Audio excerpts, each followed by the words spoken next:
लगे हो के चोली तोहर टाइट,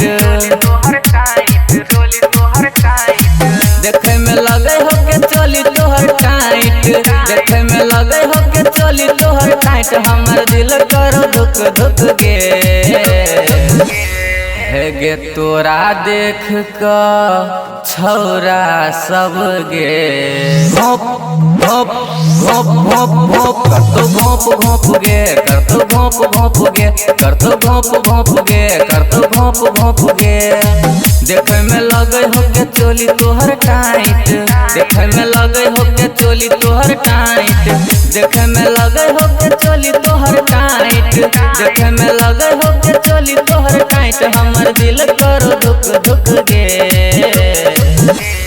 हे गे तोरा देख क छौरा सब गे घोप घोप घोप घोप घोप करतो घोप घोप गे, करतो घोप घोप गे, करतो घोप घोप गे, करतो घोप घोप गे। Mithilanchal recording studio Kisanpur. DJ Om Shankar Parsa Harbhinda. Lipstick लगा कर जब निकले छे भोरे, पीछा करे हो छौरा सब तोरे। लिपस्टिक लगा कर जब निकले छे भोरे, पीछा पड़ल हो छौरा सब तोरे। तोरा मोहल्ला में बगेलो हल्ला, तोरा मोहल्ला में बगेलो हल्ला, संशय हो तोरा देख के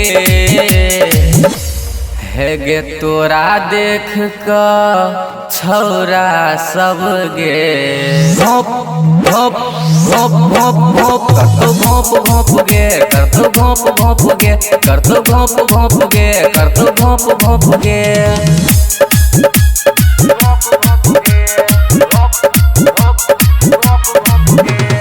डीजे ओम शंकर परसा हरभिंडा।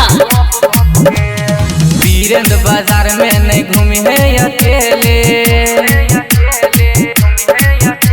श्रीरामपुर के छौरा सब लूट ले तो तोरे। वीरेंद्र बाजार में नहीं घूमी है अकेले, धोसा के छौरा सब लूट ले तो तोरे। राइटर सूरज कहै छो तोरे, सिंगर कमल से कहै छो तोरे, नहीं तन लूट ले तो शीतलेश गे हे गे तोरा देख क छौरा सब गे घोप घोप घोप घोप घोप करतो घोप घोप गे, करतो घोप घोप गे, करतो घोप घोप गे, करतो घोप घोप गे। Mithilanchal recording studio Kisanpur.